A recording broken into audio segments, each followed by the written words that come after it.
Ça me fait Baruch Hashem très plaisir d'être là. Alors, vous savez que on arrive la semaine prochaine, Yom Hadin, Rosh Hashanah. Et quand on arrive à Rosh Hashanah, c'est très difficile. Pourquoi? Parce que simplement on est jugé sur quelque chose dont on n'a pas de notion. C'est-à-dire, on sait qu'on est jugé sur la vie, sur la parnassa, sur le truc, mais c'est-à-dire que comment le jugement il se passe, on n'est pas tellement conscient de la manière dont Kadosh Baruch Hu nous juge à Rosh Hashanah. Pourquoi? Parce que pour la simple et bonne raison que déjà on ne connaît pas le salaire des mitzvot. C'est parce que c'est une mitzvah positive. Qu'est-ce que ça représente une mitzvah? La Torah nous dit, c'est marqué par rapport à Shiloh Haken. D'accord? Envoyer la mère de son lit, c'est marqué les manitav lar verarich tayamim, pour que ce soit bien pour toi et que ça te fasse du bien et que il te soit fait du bien grâce à ça et que tu aies la longue vie. D'accord? C'est marqué sur Shiloh Haken, le fait de renvoyer une mère qui est en train de couver ses œufs. Maintenant, d'un autre côté, c'est marqué ça sur Kibud Avem. Donc les deux mitzvot de Kibud Avem, nous dit Razal, c'est une des mitzvahs les plus compliquées à faire, une des mitzvahs qui est le plus dur à faire. Et d'un autre côté, on a Shiloh Haken, qui est une des mitzvahs les plus simples à faire. Et on voit que c'est les deux seuls mitzvot sur lesquels Kadosh Baruch Hu nous a donné un srar, nous a parlé de mérite d'une mitzvah dans la Torah. Donc on voit que, on ne sait pas, tu peux avoir une mitzvah très simple, que on n'a même pas idée la grandeur de ce que ça représente. Une mitzvah qui paraît quelque chose d'incroyable et que ça a moins grande valeur aux yeux d'Hachem. On ne connaît pas le truc des mitzvot, donc on arrive à Rosh Hashanah, on est jugé sur ce qu'on a fait, mais on ne sait même pas ce qu'on a fait, si ce qu'on a fait c'était comme il fallait, et que maintenant quelle valeur ça a tellement. Et pareil pour les avérotes, on n'est pas tellement conscient de ce que c'est qu'une avéra. Les gens, tu leur dis, tu veux manger du cochon? C'est fait shalom, manger du cochon. Chez Mishmar, on va pas manger du cochon. D'accord? C'est clair pour eux, tu feras jamais manger. Maintenant qu'ils vont à la plage mixte, aucun problème. D'accord? Ils voient des femmes qui sont pas habillées, l'autre c'est un Issour Torah comme manger du cochon, mais ils n'ont pas de problème. Ils ressortent de la plage, ils ont mangé un gros cochon, d'accord? Mais ils se rendent même pas compte. C'est-à-dire qu'ils se rendent même pas compte. Et ça d'ailleurs c'est une des raisons aussi pour laquelle Rosh Hashanah c'est quelque chose qui est très compliqué. C'est parce que les gens des fois ils ont l'impression qu'ils font des mitzvot alors que c'est des avérotes. Ils arrivent à Rosh Hashanah, ils sont même pas conscients que c'est une avéra de ce qu'ils ont fait. Ils vont dans un mariage mixte, ils disent allez on va faire Simcha Khatan Vekala. C'est une boîte de nuit le truc, d'accord? Mais les gens ils voient pas, ils vont pas faire tchouva là-dessus parce qu'ils se rendent même pas compte que c'est une avéra. Ils vont même pas dire ah mais non, on a fait une mitzvah. D'accord? La preuve, vous savez une fois, il y a un truc incroyable dans une Beta Knesset. Vous arrivez à Rosh Hashanah, vous arrivez dans une Beta Knesset, je sais pas, à Ashdod, Beta Knesset à Ashdod en général, c'est là où ça rassemble un peu tout le monde, quoi. Il y a trois catégories de gens, la Beta Knesset. Quand on regarde, il y a trois catégories de gens. Il y a ceux qui sont devant les Hal, avec le talit sur la tête. Ils ont aussi tout, ils prient tout, Rosh Hashanah et tout, ils font leur filote debout et tout, d'accord? Il y a ceux-là. Après, t'as ceux qui, ils suivent bien la tefila, etc. Ils suivent. Et après, au fond, t'as ceux qui sont là en touriste. C'est-à-dire, ils arrivent à 10h, ils sont très détendus, où est-ce qu'on est, en pleine fila, où est-ce qu'on est. C'est le jour de Yom Hadin, quoi. C'est le jour de Rosh Hashanah, mais très détendu. Très détendu. Moi, je vous pose la question. Tu ramènes Benoît de la Croix, d'accord, dans la Beta Knesset. À ce moment-là, tu vois, t'as trois sortes de personnes. Tu ramènes Benoît de la Croix. Tu lui dis, moi Benoît, je te pose la question. À ton avis, lequel, parmi tous ces gens, a le plus de mérite à Rosh Hashanah? Lui, il va te dire, celui qui est assis détendu là-bas. Parce que lui, il a pas l'air angoissé. Il y a l'autre, là, il est là, sous talit, en train de prier. On dirait qu'il a fait les avérotes, les péchés capitaux cette année, d'accord? Donc, a priori, lui, apparemment, il a un gros casier, et bon, il s'en veut, et bon, voilà, d'accord? Et lui, là-bas, au fond, a priori, il a l'air serein, quoi. C'est-à-dire, il a pas fait une bonne année, c'est un grand sadique toute l'année, et puis t'as ceux qui, bon, ils savent pas trop, donc du coup, ils sont là, ils sont sérieux. Comme ça, a priori, dans la logique. Or, vous savez bien que c'est exactement l'inverse. C'est exactement l'inverse. T'as ceux qui sont les plus tzadikim, c'est ceux qui sont les plus angoissés, c'est ceux qui font les pilotes comme ça, ils vont faire une amida d'une demi-heure, d'accord? Et après, t'as ceux qui sont, bon, voilà, quoi, c'est-à-dire, voilà, on a fait qui douche, d'accord? Eux, ils vont faire l'amida, c'est-à-dire, bon, ils vont faire l'amida, ouais, bon, ça je le saute, bon. Comment ça se fait? C'est incroyable. C'est bien la preuve que tout simplement, les gens ne sont pas conscients de ce que c'est qu'une mitzvah, de ce que c'est qu'une avéra. Donc, on arrive à Rosh Hashanah. La Gemara dans Kiddushin, elle nous dit quelque chose d'incroyable. La Gemara dans Kiddushin, qui nous dit qu'il peut y avoir un enfant qui va servir du canard laqué à son papa et qui ira au Guéhinom pour ça. Et à côté de ça, tu peux avoir un fils qui va donner du travail, qui va faire travailler son père à la meule, d'accord, à tourner là-haut, et il ira au Gan Eden. Comment c'est possible? Nous dit la Gemara tout simplement, parce que celui qui maintenant sert du canard laqué à son père, il dit papa, allez mange, tais-toi, mange. Donc ok, il a servi du canard laqué à son père, il croit qu'il fait une grande mitzvah de Kibbout Avem, mais il lui parle comme un chien, d'accord? Donc lui, il ira au Guinom. Maintenant, à côté de ça, t'as un fils qui a fait travailler son père à la meule, c'est-à-dire il a fait travailler dur, machin, un truc, et lui il ira au Gan Eden. Pourquoi? Parce que son père il travaillait dehors, il travaillait sous le soleil, sur les routes, etc. Et lui maintenant au moins il a trouvé pour son père un travail qui était mieux. Lui il travaillait à la meule et il a inversé avec son papa. Donc papa travaille à la meule, au moins t'es couvert, t'es pas la tête au soleil, etc. C'est déjà mieux. Il a fait Kibbout Avem, il ira au Gan Eden. D'accord, donc on n'est pas tellement conscient de des fois on peut faire des mitzvot, on n'a même pas idée que c'est des mitzvot, on peut faire des avérotes, on a l'impression que c'est des mitzvot, d'accord? Donc on arrive à Rosh Hashanah, c'est très difficile de savoir ce qui nous attend, et bien malheureusement en général, c'est à la fin de l'année qu'on se rend compte de ce qui a été fixé à Rosh Hashanah l'année d'avant, d'accord? Quand on regarde un peu tout ce qui s'est passé, tous les accidents, toutes les maladies, tout ce qui a pu se passer cette année, ce n'est que le résultat de ce qui a été fixé pendant les 2 jours de Rosh Hashanah et tamponné à Yom Kippour. Donc on se rend compte que on a du travail à faire. Donc qu'est-ce qui se passe? Il faut savoir, et ça c'est un yesod, pachout, je vous envie de l'entendre, parce que je l'ai entendu Baruch Hashem de mes maîtres, mais quand je l'ai entendu pour la première fois, ça m'a fait vraiment quelque chose de très très fort. Tout simplement, il faut savoir un klal, une règle, on ne peut pas passer Rosh Hashanah sans savoir ça.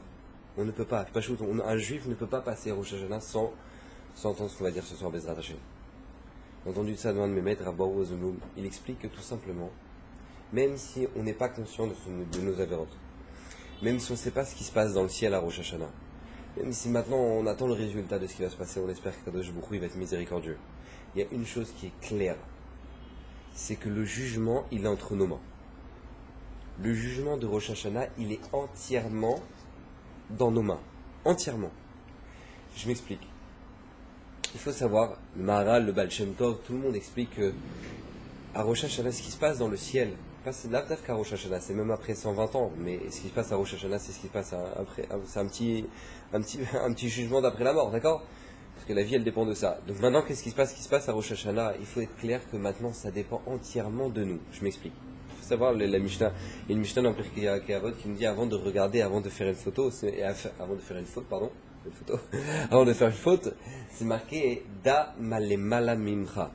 Ça dit la Mishnah en Pirkei Avot. Sache ce qui est au-dessus de toi. La Kavana, il y a Hachem. Hachem, avant de fauter, sache qu'il y a Hachem. Il y a Hachem qui est là et qui est en train de te regarder, il y a les caméras, il y a les trucs, d'accord? Il y a Hachem. Il vient le Baal Shem Tov et nous dit, c'est pas comme ça qu'il faut lire la Mishnah. C'est bien ce qu'il nous dit le Baal Shem Tov. Da malemala, virgule, dit le Baal Shem Tov, mimcha. Sache que tout ce qui se passera là-haut, dans le ciel, dans le jugement, virgule, mimcha, ça dépendra entièrement de toi. Entièrement de toi. Je vous explique, je vais vous donner une explication très simple, vous allez comprendre. Il y avait un très très grand tzaddik qu'on a eu dans le Ham Israël. Très très très grand. Il s'appelait Rabbi Yehuda Hanassi.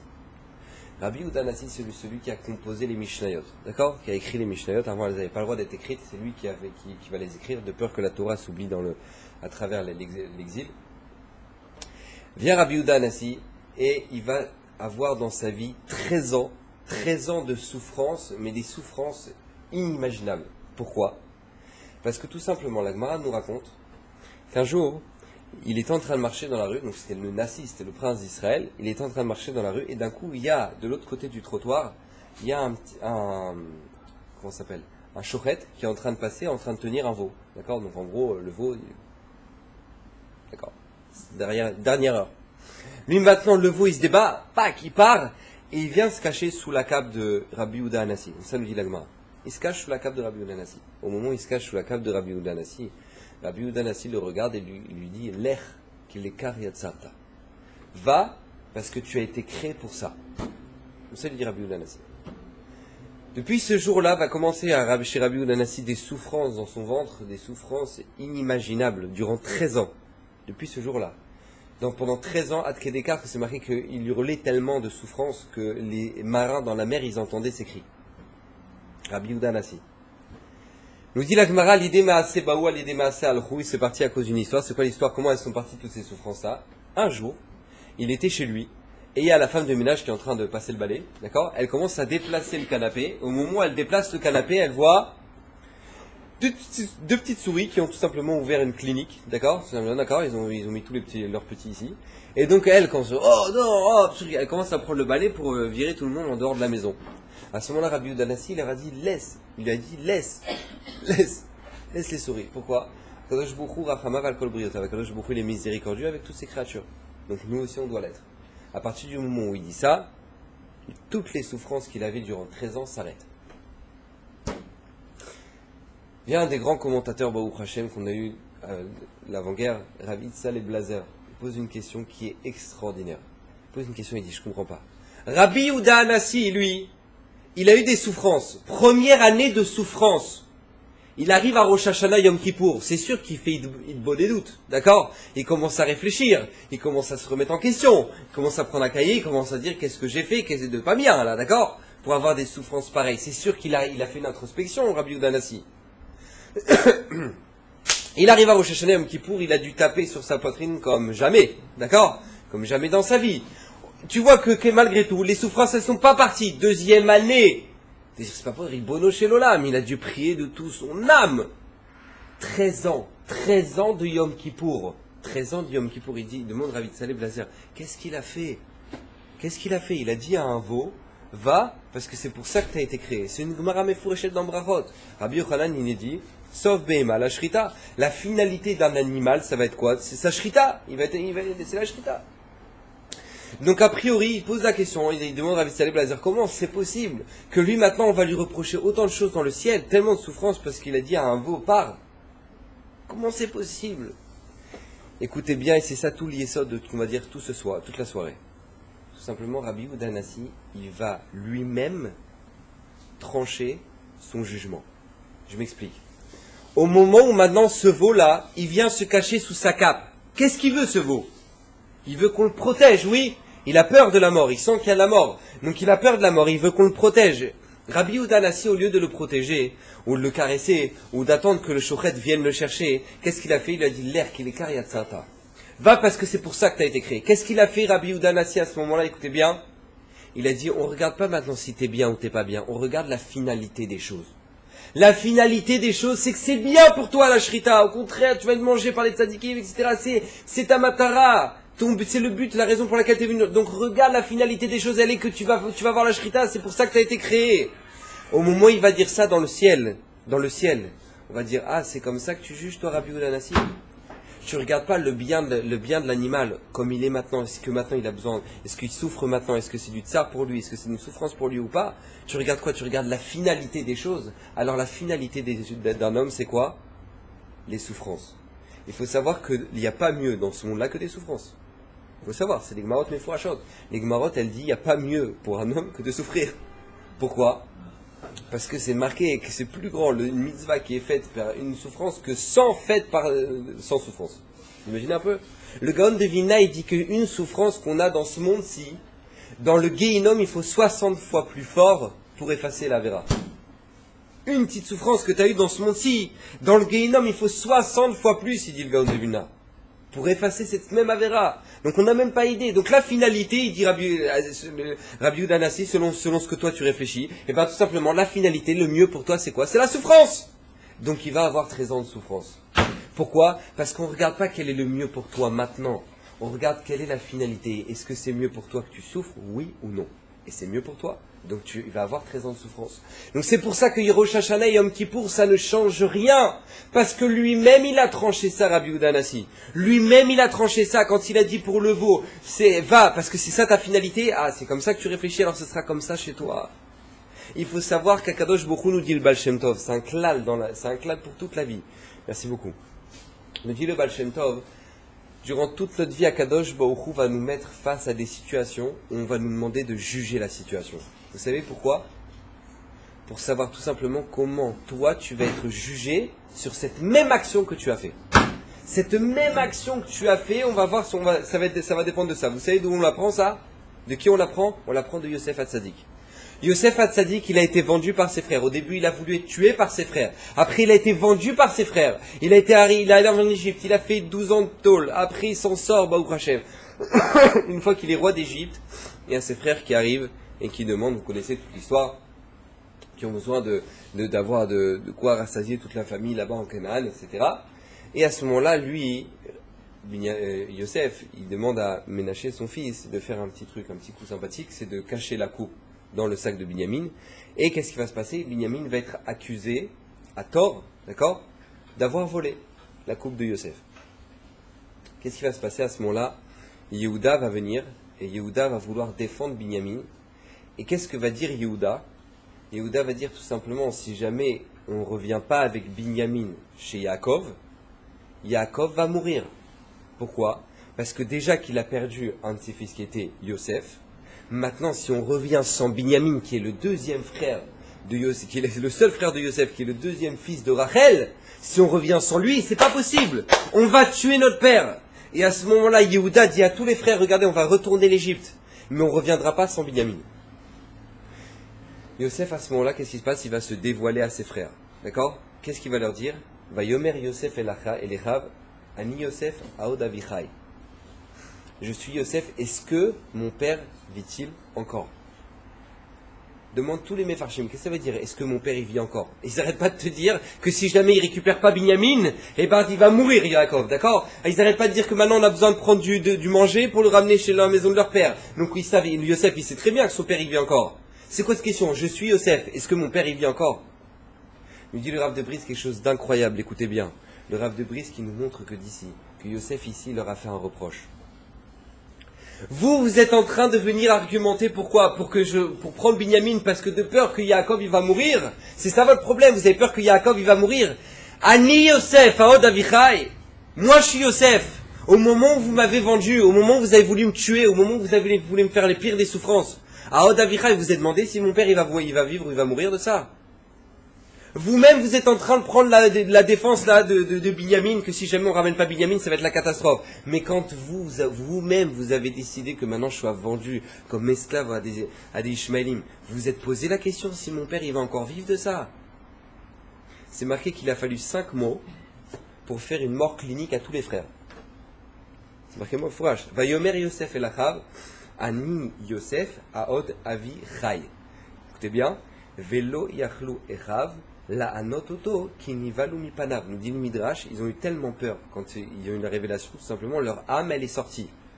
Ils ont eu triatametim à ce moment-là. Ils ont eu des routes d'avoir triatametim. Mais tellement de honte, de défendre le Binyamin, de peur que maintenant ils vont revenir chez Yaakov sans Binyamin, alors que pour Yosef ils se sont jamais posé la question. Ils ont tellement eu honte que Pachout ils avaient envie de mourir. Nous disent les Mefarshim ça, c'est ce qui se passe durant toute notre vie. Toute notre vie, elle est comme ça. Toute notre vie, Akadosh Baruch Hu, il nous met dans des situations où on juge les autres. On dit c'est pas normal, comment la personne a pu faire ça, et comment elle a pu faire ça. Mais toi, est-ce que t'es mieux?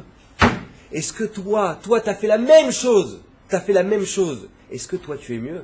Tu attends la miséricorde, tu dis Akadosh Baruch Hu, je t'en supplie, Akadosh Baruch Hu, s'il te plaît, efface mes avérotes. On arrive à Rosh Hashanah, on arrive à Yom Kippour, Akadosh Baruch Hu, efface mes avérotes. Mais je veux bien, moi, effacer tes avérotes, il dit Akadosh Baruch Hu. Mais est-ce que toi, t'effaces les lourdeurs que les autres ils t'ont fait? Quand il y a quelqu'un qui t'a dit une phrase qui n'était pas à sa place, et elle t'a blessé cette personne-là, est-ce que maintenant t'as gardé rancune ou pas? Si que t'as gardé rancune pour le mal que cette personne-là elle t'a fait, pourquoi tu voudrais qu'Hachem il garde pas rancune pour le mal que tu lui as fait? Et c'est ça toute la vie. Ils nous disent les Mefarshim au moment de Yosef, c'est marqué Oy lanu miyom adin, Oy lanu miyom atochacha, il dit le Midrash. Oy lanu le jour où maintenant on va passer au jugement. Parce que si déjà les frères de Yosef, devant Yosef qui était un des plus petits, un des derniers de la famille, ils n'ont pas su quoi répondre, alors la kama vekama devant un Kadosh Baruch Hu. Nous dit la Gemara dans Eruvin, les Rechaim, vous savez ce qu'ils disent? Avant de mourir, au moment de rentrer au Gehinam, ils disent tout simplement Yafé Danta, Yafé Chayavta. Akadosh Baruch Hu, tu as bien jugé, tu nous as bien rendu Chayav. Les Rechaim eux-mêmes ils le disent. Parce qu'Akadosh Baruch Hu, ça va être ça, tout le jugement. Akadosh Baruch Hu, il va nous montrer des vidéos de nous, en train de faire un truc, en train d'arriver à 10h à la synagogue, et après il va te demander, alors comment tu juges ça? Et il va te montrer une vidéo qu'un jour tu étais assis à la synagogue, et il y a quelqu'un qui rentre à 10h, et t'as dit franchement, il a pas honte. Il est arrivé à 10h. Franchement, il a pas honte. Et à ce moment-là, on va dire, ah bah c'est bien, t'as jugé. Toi-même, t'as fixé ce que c'était. Toi-même, t'as fixé ce que c'était. T'as dit, t'as pas honte, alors toi aussi tu l'as fait. Donc t'as pas honte.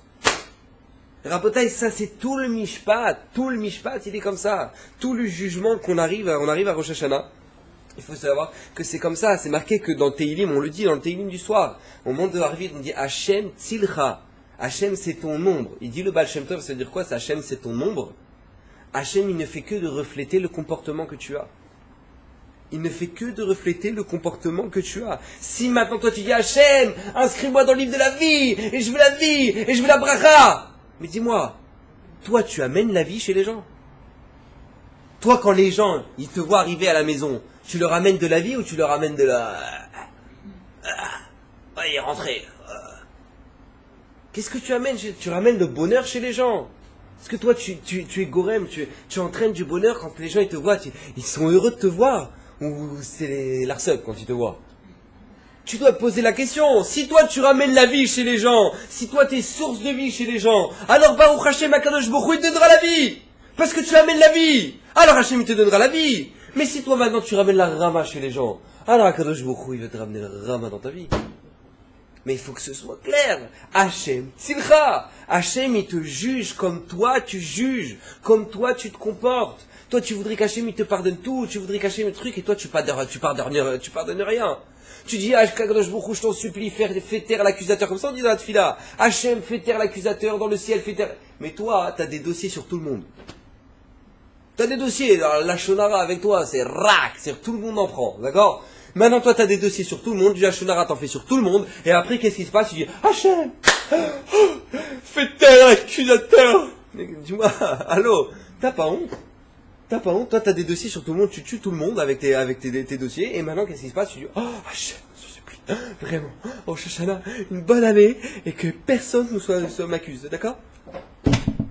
Il dit le Chefetz Chaim, les gens ils arrivent à Rosh Hashanah, ils arrivent le soir de Rosh Hashanah, ils prennent les simanim chez la roche, vélo les anaves, qu'on soit à la tête et qu'on soit pas à la queue, et ils commencent à prendre des carottes, ils disent qu'on est des bonnes xérotes, et ils commencent à prendre des avocats et que Bezrat Hashem on est des bons avocats, et ils commencent à prendre une banane et qu'ils disent Yeratzon qu'on est une bonne année, d'accord? Ils prennent tous les simanim, les gens ils te trouvent tous les simanim possibles, c'est magnifique, Baruch Hashem, c'est bien, c'est le Harizal qui le dit, mais il dit le Chefetz Chaim, il y a un siman qu'il ne faut pas oublier.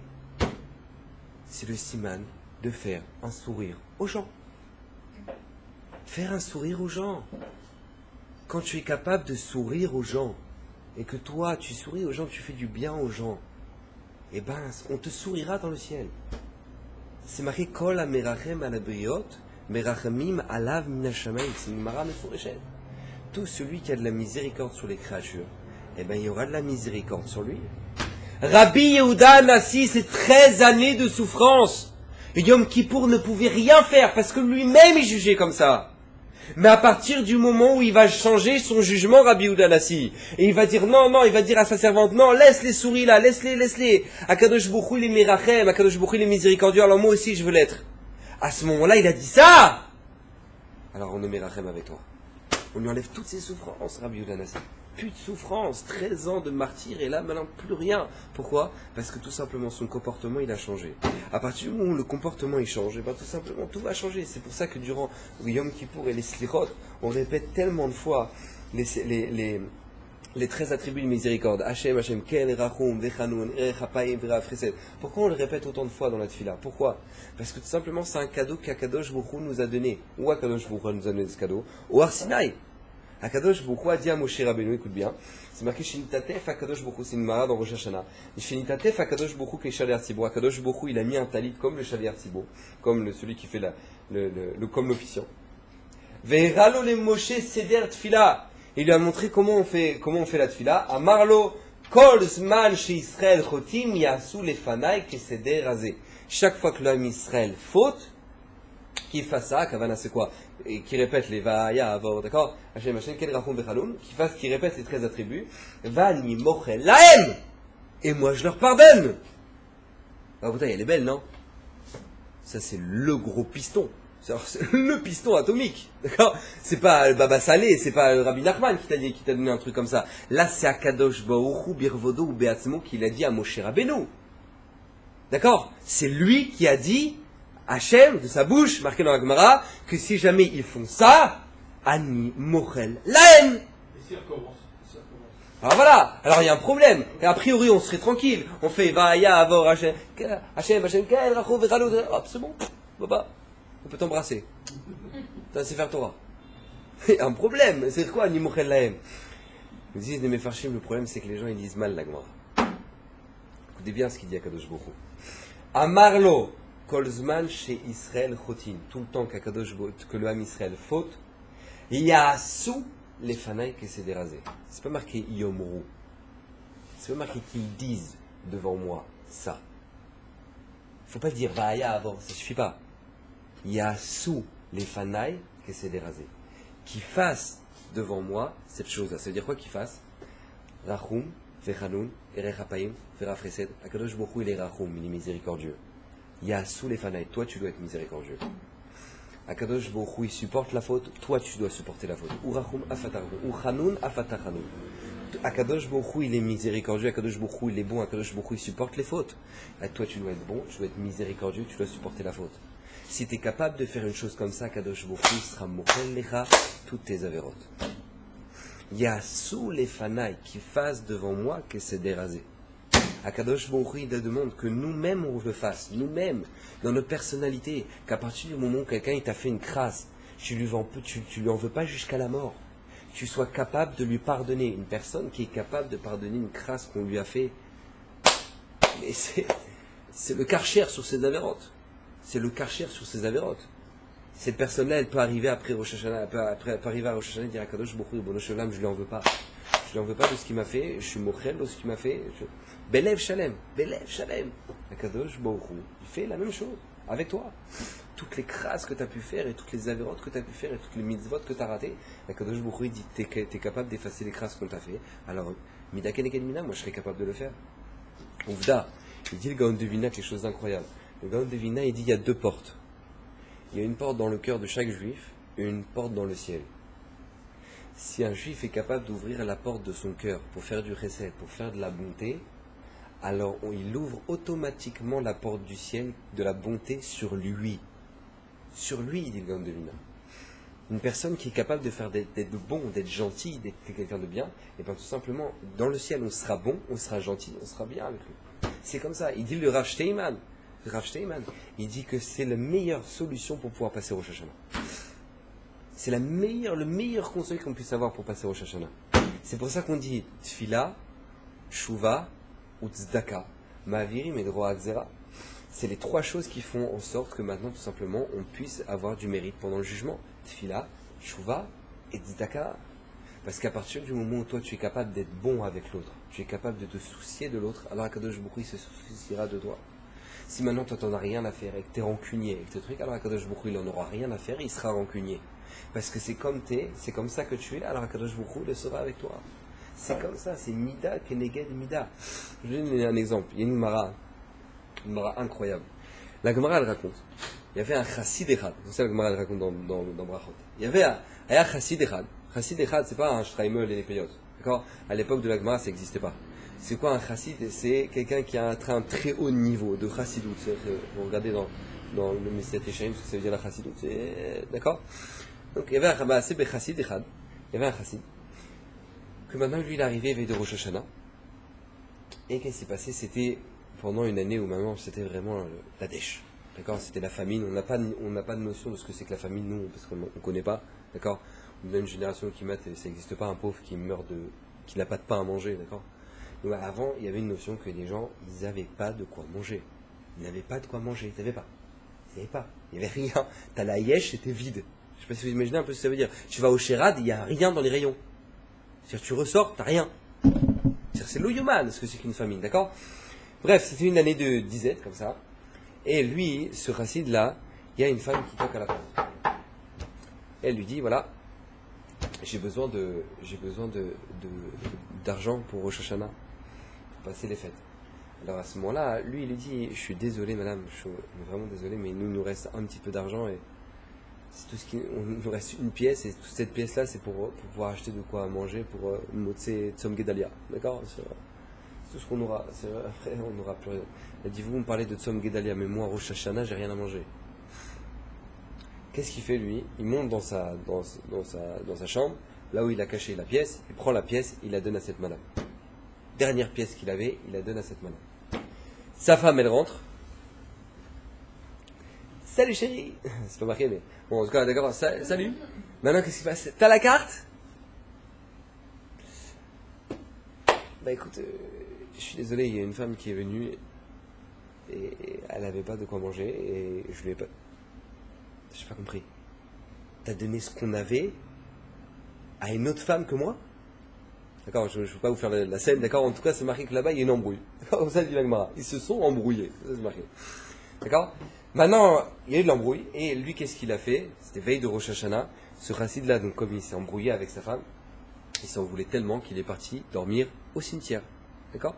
Soir de Rosh Hashanah. Il n'a pas fait les simanim avec la tête de poisson, le truc. Il n'a pas fait. D'accord? Il est parti faire dodo au cimetière. Nous dit Rav Israël, à l'intérieur de là, tu apprends qu'est-ce que c'était avant les chassidim de la Gemara. D'accord? Les gens, ils sont brouillés avec sa femme, ils allaient se calmer au cimetière.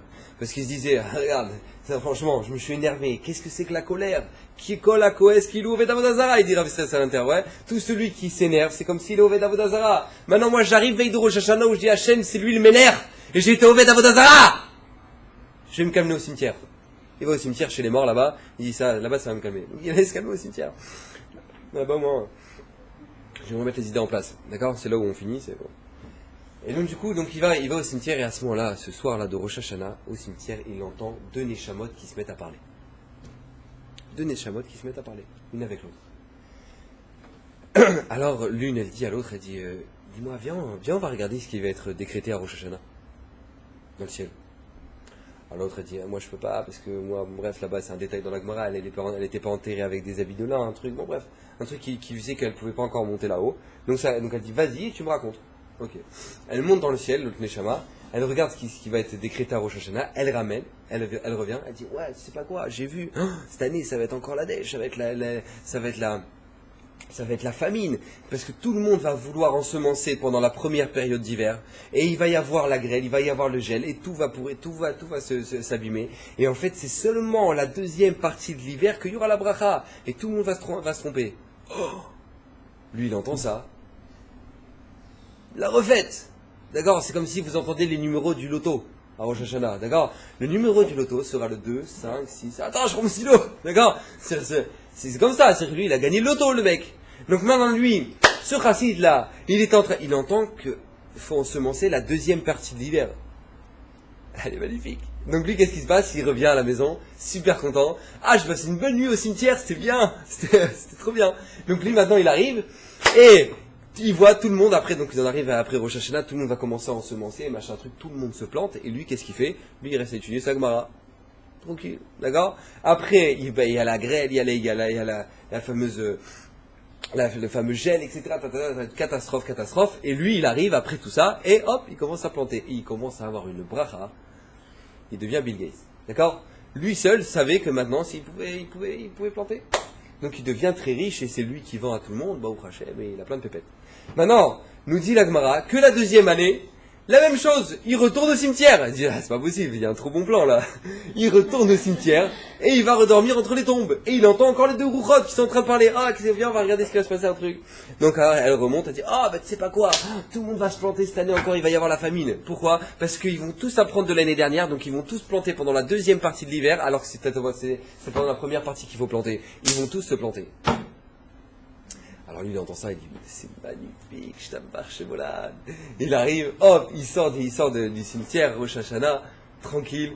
Hop, la première partie de l'hiver, il est le seul à aller planter. Tout le monde dit, mais attends, mais t'es pas brel ou quoi? L'année dernière, l'année dernière, t'as planté pour l'intérieur, qu'est-ce que tu fais toi maintenant? Il dit, oh, je l'ai, Moula. Il commence à planter, et eux, ils vont tous planter la deuxième partie. C'est une catastrophe pour eux, c'est la bracha pour lui.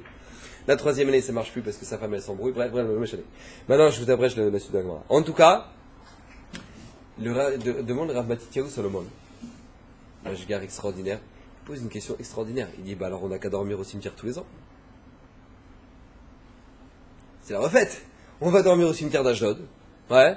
On va dormir là-bas, on écoute les Neshamot en train de parler, en train de discuter, en train de dire, oui, alors qu'est-ce qui va se fixer, qu'est-ce qui va être fixé, qu'est-ce qui va pas être fixé, qu'est-ce qui est dangereux, qu'est-ce qui est pas dangereux, d'accord? On sait les tilim, où est-ce qu'ils vont tomber, truc, machin, truc, ras, shalom. Et maintenant, on est tranquille. Il demande à Matityahu Salomon, c'est le bon plan. Rabotai, vous savez bien que ça marche pas. D'accord? Ça marche pas comme ça. Alors il demande à Matityahu Salomon, comment ça se fait que lui il a eu ce mérite là? Écoutez bien sa réponse. Vous savez pourquoi ce chassid là il a eu le mérite? Parce que lui à Rosh Hashanah, veille de Rosh Hashanah, au moment où cette madame elle est venue toquer à la porte, il a été capable de donner tout ce qui lui restait comme argent. Tout ce qui lui restait comme argent, il a été capable de lui donner à cette femme-là pour la tzedaka. Et Akadosh Baruch Hu, il a vu, toi, tu es capable de donner tout le reste de ton argent pour la tzedaka à veille de Rosh Hashanah. Alors moi, tout ce que j'aurai comme récolte cette année, ce sera pour toi. Mida keneged mida. La même chose. Parce que toi, tu es capable de prendre tout ce qui te reste et le donner à la tzedaka, à la Kadosh Baruch Hu. Tout ce qu'il aura cette année, eh bien, il te le donnera pour toi. C'est par le mérite de sa tzedaka qu'il a mérité ça. C'est par le mérite de ça. Et nous, on doit savoir que c'est comme ça qu'on doit réfléchir durant toute notre vie. Être bon, à partir du moment où tu es bon, eh ben, tu dois savoir que ça va te revenir. Il y a la Gemara raconte que Binyamin Hatzadik, la Gemara raconte qu'il y avait un des Amoras, je crois, il s'appelait Binyamin Hatzadik. Et lui, c'était un Gabay Tzedaka, il s'occupait de la Tzedaka. Maintenant, il y a une femme qui était veuve, mère de 7 enfants, qui vient qui vient en plein milieu de l'année, et qui demande, on n'a pas de quoi manger, j'ai mes 7 enfants, je ne sais pas quoi leur donner. Lui, il dit, je suis désolé, la coupa, elle est vide. J'ai pas de tzedaka, les gens, ils en ont pas donné. Ou j'en ai plus, j'ai déjà tout distribué, j'en ai plus. Elle dit, mais je vais mourir. Qu'est-ce que je vais faire avec mes enfants? Je vais revenir, j'ai rien à manger pour vous. C'est pareil que Binyamin Hatzadik, il a pris de son propre argent et il lui a donné à cette femme-là. Juste après, il est tombé dans le coma et mamash, une mort clinique. Hatzadik, il devait mourir. Comme dit la Gemara, dans le ciel, à ce moment-là, les malachim, ils sont venus, ils ont dit, Rabbono shel olam, cette neshama-là, qui a fait vivre une veuve et ses 7 enfants, cette neshama-là, tu vas le reprendre de ce monde-là? C'est pas possible, c'est lui qui les fait vivre. Alors lui, ça lui revient à la vie. Nous dit la Gemara qui va se ressusciter, pas chou. Il va revenir à la vie. Binyamin Hatzadik, il va revenir à la vie. Demande les Mefarshim, mais Binyamin Hatzadik, il s'appelle pas Binyamin Hatzadik après cette histoire. Il s'appelait déjà Binyamin Hatzadik, oui. Maintenant, c'est pas parce qu'il y a eu cette histoire qu'il s'appelait Binyamin Hatzadik, c'est parce qu'il s'appelait déjà comme ça. Nous dit la Gemara, écoutez bien, nous dit les Mefarshim, écoutez bien, ça fait des frissons. Binyamin Hatzadik, il aurait dû mourir. Parce que c'était l'heure de mourir. C'était la fin de sa vie. Il aurait dû mourir. Rabotai Kadosh Baruch Hu, il a rajouté 22 ans de sa vie. 22 ans de plus, bonus. 22 ans de bonus. Pourquoi? Parce que tout simplement, il a su être miséricordieux avec une veuve et des orphelins. 22 ans de bonus. C'est-à-dire que normalement, il avait fini. C'est terminé. 22 ans de bonus. Pourquoi? Parce que tout simplement, il a été capable de donner. Tu sais donner, tu sais faire vivre les autres. Alors Akadosh Baruch Hu, il va te donner. Mais ça, c'est pas seulement pour nous, c'est même pour toute l'assemblée. On n'a même pas idée de ce que ça peut représenter. Vous savez que il y avait à l'époque de la Gemara, il y avait un des grands Tanaïs qui s'appelait Rabbi Tanchuma. D'accord? Il est connu pour le Midrash Tanchuma. D'accord? Il porte son nom. Maintenant, Rabbi Tanchuma, à son époque, il y avait vraiment pas de pluie, la pluie elle tombait pas. Et en général, la Gemara nous dit, dans Ta'anit, et c'est le Midrash, il nous dit qu'en général, quand la pluie elle tombe pas, c'est pas bon. C'est-à-dire que en fait, il y avait des nuages, mais il n'y a pas de pluie qui est tombée. Vous connaissez ça? Alors, il y avait des nuages et la pluie elle tombe pas. Pourquoi? Il dit la Gemara parce que tout simplement, c'est ceux qui promettent de donner à la Zaka et qui donnent pas. C'est à cause des gens qui promettent et qui donnent pas. Donc, Akadosh Baruch Hu, il fait pareil. Regarde, tu veux les nuages? Ça tombe pas. D'accord? La même chose. Donc lui, Rabbi Tanchuma, il voit ça, et il dit, c'est pas possible.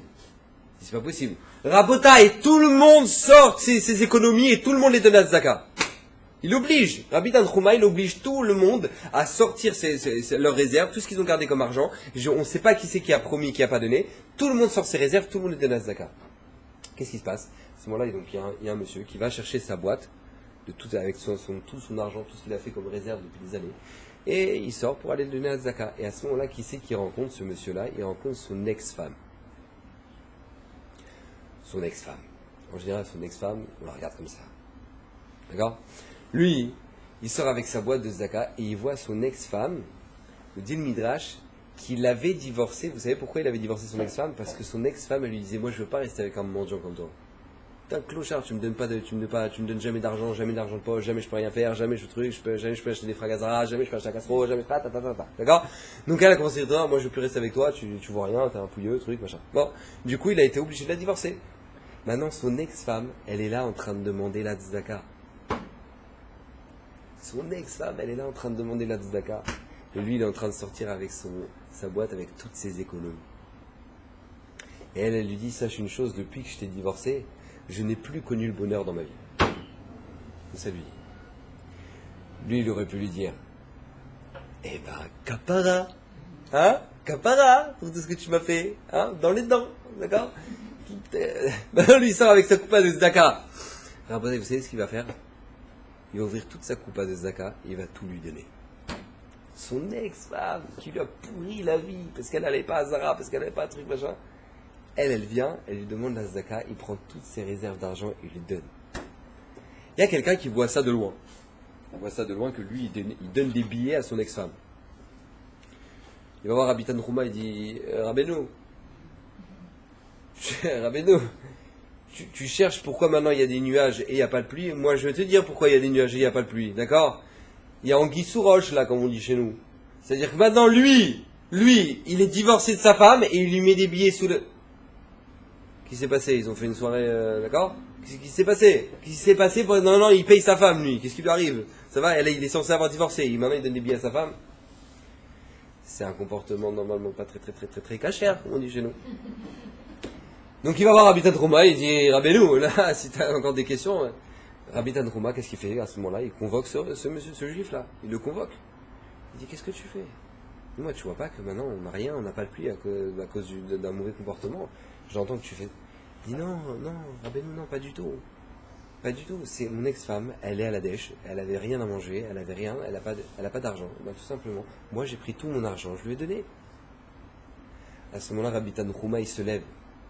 Il dit Ribono chez l'Olam. Si déjà cet homme de chair et de sang, il est capable d'avoir pitié de son ex-femme qui lui a pourri la vie, parce qu'il n'avait pas d'argent, et que maintenant il est capable de lui donner toutes ses économies, parce qu'elle demande la tzedaka. Ribono shel olam, c'est un être de chair et de sang, il est capable de faire une chose pareille. Alachat kama vekama kadosh baruch hu, que tu pourras avoir pitié de nous. Il finit sa phrase, il y a des nuages qui arrivent, la pluie, elle tombe. La pluie, elle tombe. Parce que c'est comme ça que ça se passe. C'est Mida Keneged. Mida, il faut savoir, le Zohar est dit, Akadosh Baruch Hu nous fait un grand chesed. Quand une personne, elle a chas v'shalom, c'est possible qu'elle ait une Mida Tadine sur elle, sur un chas v'shalom, quelque chose, un mauvais décret sur elle. Akadosh Baruch Hu, il prévoit chez cette personne-là un pauvre qui vient toquer. Pourquoi? Pour qu'à travers ce pauvre-là, la personne, elle fait une mitzvah de chesed, et que puisque maintenant il a fait une mitzvah de chesed, alors Mida Keneged Mida, son jugement il va être inversé dans le ciel. Zohar. Le Zohar il nous le dit. Et ça, à émettre, quand on regarde, c'est marqué mes fourrages dans la Torah, regardez. La Torah elle nous ramène, donc Parashat Emor, elle nous ramène toutes les fêtes, les unes après les autres. D'accord? Elle passe Pessah, Shavuot, Sukkot, Pessah, Shavuot, Rosh Hashanah, Kippour, Sukkot, Shmini Chagat Seret. Maintenant, elle nous t'as des psukim les uns après les autres qui nous parlent des fêtes, et en plein au milieu, avant Rosh Hashanah, entre Shavuot et Rosh Hashanah, c'est marqué Veiten et Kolo. Excusez-moi, quel rapport? Je suis dans Yosef. Quel rapport?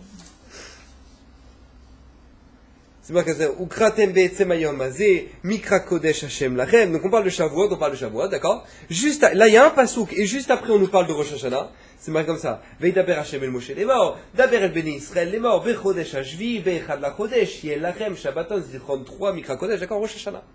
Maintenant on passe de Shavuot à Rosh Hashanah, très bien. Maintenant en plein milieu on a un pasouk, aucun rapport. Aucun rapport. Écoutez bien. Ubekitzrechem, et kitziratrechem, lo techale peatzadecha bekutzrecha veleket kitzrecha, lo telaket. Le'ani velager ta'azov otam, ani Hashem elokechem. Akadosh Baruch Hu, en plein, il nous donne un pasouk, en plein au milieu des fêtes, dans la Torah, Parashat Emor. C'est choquant. Et il nous dit, voilà, la mitzvah de Shicha leket upea. Quand quelqu'un, il a un champ, et bien tout simplement, qu'est-ce qu'il doit faire? Il ne doit pas commencer à aller gratter jusqu'au coin du champ. Il doit arrondir le coin, et laisser le coin pour les pauvres. Pareil, la shikha l'oublie. Quand maintenant quelqu'un il est en train de ramasser son blé, il a fait des fagots, il a oublié un fagot à l'arrière, il ne doit pas revenir pour le récupérer, il le laisse pour les pauvres. D'accord? Mitzvah shikha leketupea. Demande les mefarshim, mais qu'est-ce que ça va bien faire en plein au milieu des fêtes? En plein au milieu des fêtes, on te parle de cette mitzvah-là. Quel rapport? Nous dit les mefarshim quelque chose, écoutez bien ce que nous dit l'Al-Shir, c'est l'Al-Shir HaKadosh qui nous dit ça. Le Meshir Chochma, pardon. Le Meshir Chochma, il nous dit, regardez, c'est la seule mitzvah de tzedaka sur laquelle la personne, elle n'a pas le droit de choisir à quel pauvre elle le donne. Shechera leket ou PA, c'est les mitzvot où maintenant la personne, elle a avancé dans son champ, elle l'a laissé derrière elle, ou elle doit laisser le coin du champ, elle ne doit pas dire, toi le pauvre, toi viens, prends, toi non. Non, toi oui, non, et ça n'existe pas. Tu laisses à celui qui veut rentrer dans le champ et qui prenne. C'est marqué dans la Gemara, même un goy qui veut prendre, tu le laisses Mishum Darkei Shalom, pour qu'il y ait le Shalom. Même un goy qui veut prendre, à tout le monde tu le laisses. Nous dit le Meshir Chochma, vous savez pourquoi Kadosh Baruch Hu, il a mis ce pasouk-là avant Rosh Hashanah, dans Parashat Emor, vous savez pourquoi? Parce que tout simplement Kadosh Baruch Hu, il veut qu'on ait du mérite à Rosh Hashanah. Il veut qu'Akadosh Baruch Hu, il veut voir, regarder la beauté de mes enfants. Mes enfants, ils donnent de la tzedaka, ils ne regardent même pas à qui ils ont donné. Ils ouvrent pas le dossier pour regarder à qui ils ont donné. C'est pour ça que dit Rav Abramski dans les sirotes, qu'est-ce qu'on dit? On dit Kedalim et Kerachim, comme des pauvres et des clochards, on a d'afak, nous, de la terra, on a tapé à ta porte. Pourquoi on se compare à des pauvres? Vous savez pourquoi? Parce que quand il y a un pauvre qui vient donner, qui vient toquer à la porte, on commence pas à lui dire, dis-moi, pourquoi ta femme elle bosse pas? Pourquoi tu vas pas bosser toi? Et pourquoi tu fais pas un truc pareil? Il y a un pauvre qui vient, tu lui donnes une pièce. C'est pour ça, il dit Rav Abramski, on dit dans les sirotes Kedalim, les Kerachim, d'afak, nous, de Terachim, on a toqué comme des pauvres. Pourquoi? Parce que comme nous, au même titre que nous maintenant, quand il y a des pauvres qui veulent, on donne, on calcule pas, maintenant on va pas commencer à ouvrir les dossiers. Alors, Akadosh Baruch Hu, Mida, Keneged Mida, je t'en supplie, Akadosh Baruch Hu, n'ouvre pas le dossier à Rosh Hashanah. N'ouvre pas notre dossier à Rosh Hashanah. N'ouvre pas notre dossier, Akadosh Baruch Hu, sois miséricordieux avec nous. Sois miséricordieux, n'ouvre pas notre dossier. Et nous, on doit comprendre que tout simplement, tout notre jugement à Rosh Hashanah, il va dépendre de ça. À partir du moment où toi, tu es capable de quelqu'un d'être bon, de quelqu'un de gentil, de quelqu'un qui est miséricordieux, quelqu'un qui n'est pas rancunier, il faut que tu saches que ton mispat à Rosh Hashanah, il sera comme ça. Akadosh Baruch Hu, il sera bon, il sera gentil et il sera pas rancunier. À partir du moment où toi, maintenant, quand on t'a fait une crasse, toi, tu ne lâches rien, tu ne lâches rien, Hachem, il ne lâchera rien. D'accord? Il ne faut pas que tu t'attendes qu'on a des miracles. Il faut que tu saches que ton mishpat, c'est toi qui le fais. Ton mishpat, c'est toi qui le fais. Et c'est ça qui nous dit le Baal Shem Tov. Da, les malas, ce qui se passe en haut dans le ciel, mimcha, ça dépend de toi. Ça dépend entièrement de toi, de ton comportement. Si toi maintenant, et là, et où est-ce qu'il est? Et bien sûr, là où on doit le plus se travailler, c'est où? C'est dans notre maison. Envers nos femmes, envers nos enfants, envers nos frères et sœurs, envers nos parents. C'est la première chose. Première chose. La manière avec laquelle tu te comportes envers tes parents, c'est Mida Keneged Mida Kadosh Baruch Hu. Les parents, c'est qu'un intermédiaire pour maintenant, pour pouvoir comprendre ce que ça veut dire servir à Kadosh Baruch Hu. Donc si tu leur craches dessus, tu craches sur Hachem. Tu craches sur tes parents, tu craches sur Hachem. Maintenant, ça doit être clair dans ta tête, ça. Que la manière avec laquelle tu te comportes, c'est comme ça que Kadosh Baruch Hu, il se comportera avec toi. Et maintenant, si toi tu seras bon et toi tu prendras sur toi, Hachem, il sera bon, il prendra sur lui. Et je vais finir, Bezrat Hachem, avec un chidouche extraordinaire du Ravaï Fogel. Ravaï Fogel, il dit quelque chose de magnifique. C'est quelque chose que quand je l'ai entendu la première fois, ça m'a fait... ça m'a changé mon Rosh Hashanah. Il dit, on a rapporté au début du shiur la fameuse Mara avec Rabbi Yehuda Hanassi. Rabbi Yehuda Hanassi, il y a un veau qui est venu et qui s'est mis sous sa cape. Parce que maintenant, lui, il a dit, l'air qu'il est Kariat Satava, parce que c'est pour ça que tu as été créé. Alors, dans le ciel, parce qu'il a dit ça, alors pendant 13 ans, il va avoir 13 ans de souffrance. Ça veut dire qu'on lui a reproché d'avoir dit ça, d'accord? Tu réfléchis comme ça, alors on va réfléchir comme ça avec toi. Il dit Ravaï Fogel, quand tu arrives à Rosh Hashanah, et que toi tu fais exactement ce que ce veau-là il a voulu faire. Et Ribono Shel Olam, notre vie elle est tlouya becha, elle dépend que de toi Ribono Shel Olam. Et que toi tu te mets sous la cape d'Akadosh Baruch Hu, et tu dis Akadosh Baruch Hu, je veux pas mourir. Akadosh Baruch Hu, je veux pas de Gzerot Kashot cette année. Akadosh Baruch Hu, je dépends entièrement que de toi. Si Akadosh Baruch Hu tu me protèges, alors je serai protégé. Si tu me protèges pas, c'est la shrita. Ribono Shel Olam, je ne dépends que de toi. Si une personne elle est capable de faire ça Rosh Hashanah et de se mettre sous la cape d'Akadosh Baruch Hu, dit Ribono Shel Olam, je t'en supplie, protège-moi. Alors c'est évident, il dit Ravaï Fogel, Akadosh Baruch Hu ne peut pas reprocher quelque chose à Rabbi Yehuda Hanassi si lui-même il ne le fait pas. Akadosh Baruch Hu le fera, Akadosh Baruch Hu nous protégera. Comme Rabbi Yehuda Hanassi, il aurait dû le faire a priori. Akadosh Baruch Hu, il sera capable de le faire pour nous. Nous, ses enfants, on n'est pas un vous, nous maintenant, on est ses propres enfants. On est ses propres enfants. Mais il faut savoir que c'est comme ça que passe le Mishpat de Rosh Hashanah. On a dit, c'est vrai, on ne connaît pas le mérite d'une mitzvah, on ne connaît pas la gravité d'une avéra, on n'est pas dans là-haut pour savoir les conséquences que ça a pu avoir. Mais une chose est claire, c'est que maintenant, tes avérotes, on peut en fermer les yeux dessus. Si jamais toi, tu es capable de fermer les yeux sur les avérotes que les gens ils ont fait avec toi. Et si jamais maintenant, toi, tu as su être bon avec les gens, alors on sera bon avec toi dans le ciel. C'est comme ça, c'est Mida, Keneged, Mida. Kol amerachem al briotav, tout celui qui est miséricordieux avec les créatures, merachmim alav min hashamayim, dit la Gemara. On sera merachem avec lui du ciel. Nous bezrat Hashem, qu'on puisse être merachem avec les briot, et que par conséquent on soit merachem sur nous, min hashamayim, et qu'on puisse tous avoir un excellent shabbat tova bezrat Hashem, et que tout se passe pour le mieux bezrat Hashem.